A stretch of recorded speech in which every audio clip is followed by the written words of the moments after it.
welcome to the inside of this ancient synagogue. First thing I heard somebody say, huge rocks, right? Huge blocks, construction blocks. Keep this in mind when we go later on to Magdala, which has a much earlier synagogue from the time of Christ. Okay, because there the synagogue is much more humble. It really gives us a better perspective. So after the time of Christ, we're talking about the Byzantine era here around the 4th century. This is where Christianity is already prospering all through the empire, all through this land that's called Palestine at this point. But Judaism is still very, very strong in this area, in the Galilee. Okay, we're at the very edge of the powerful, where the Jews live, basically. Okay, so the Jewish community here commissions, starts building this thing. Now, when I say commissions, they don't just call some guy and say, "Can you give us a synagogue and like by next Thursday, please, because we have a thing coming up." No, it's the community builds itself.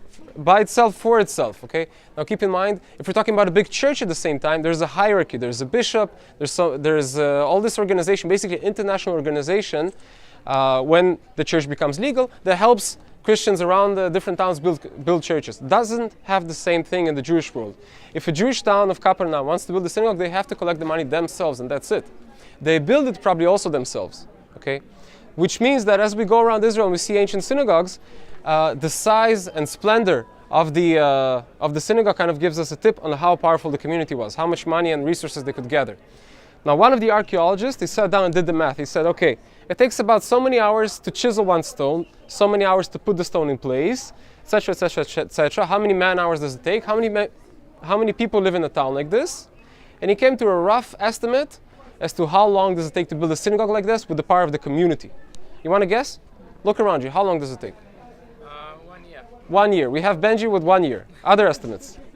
Come on, you all did a couple of things in your life. Maybe some of you built a house or two. 5 years. 5 years, okay? Many years. Give me a number. Up to 10. Up to 10, okay. The archaeologists estimate it takes about 80 years to build a synagogue of this magnitude. 80 years. 80s, 80. 80. That's the estimate, okay? Now, that means, what does it mean? That the people that start building this, they do not see it completed.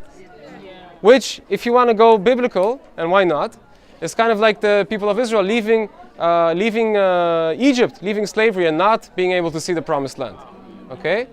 And they know this. They know that when they start building, when they commission this, they will not see it completed. But still, they think of it as an intergenerational community project. And that's, for me, one of the things that are most exciting about places like this. Okay, it's not the only one, but this is certainly one of the biggest, one of the most splendorous, can I say splendorous? Is that a word?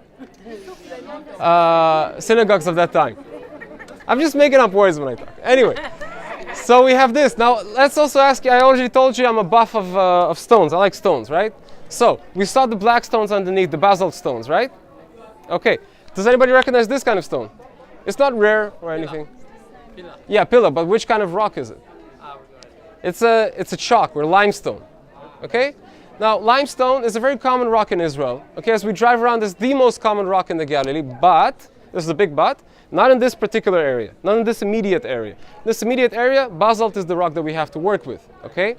So, here's the question. We know that the closest quarry of this kind of rock is next to Magdala, where we're going next. It's going to take us about 10 minutes on the bus. You're going to fall asleep, wake up in Magdala. You're going to think it's the same place, I promise you. But if you're carrying this kind of thing on your back, or on your donkey, or on your camel, it's not so close, right? It takes about a day. Now here's the question. Wherever you live, yeah, let's say you're going to someone's house, and all his house is built of some stone that's totally not local. You have to bring it from, I don't know, China, or whatever, yeah? It's marble or something. What is this guy trying to say? What is this guy trying to show by choosing this kind of rock? Sorry? He's rich, he's powerful, he has the resources, and this is a way for the community to show that despite they have this wonderful rock called basalt all around it, and despite the previous synagogue being built of the same rock, they are already in a place where they can afford the resources to build a really nice synagogue out of imported rock and carry it all the way from Magdala. Okay? So they use this rock, which is also a very, very nice rock, and they build it in the form of what we call a basilica, which is a form they copied from the ancient Greeks. Yeah, this used to be a public space, design of a public space in ancient Greece. It turned into churches and synagogues all through the land and also all through the empire. So that means we have a central part here, you see where the few people are standing, and these seats on the sides. That's the idea of a basilical church, and it's surrounded with these pillars. Of course, there's a rooftop on top. Yeah, it's not open. It's not like the palace of Herod that we saw yesterday, because it's for serious things. You need to sit down and study and pray. There may have been a second story. If there was, it was very, very high. We don't know exactly yet. There's still an open debate on this. One way or another, people would pray towards the entrance. Now, the main entrance, the one in the middle, would probably have a portable Ark of the Covenant. So you know that in Jewish synagogues, have you been to a Jewish synagogue? An active one? Some of you have been. You know that Jews pray towards a book, right? Where in the church you would have a cross, for instance, or an altar. In a Jewish synagogue you have the Torah, the earliest Bible, right? מחכה לך בחוץ. סבבה, תודה, אני כבר מסיים פה. הקבוצה שלך כבר סיימה? הם יושבים שם בחוץ. סבבה.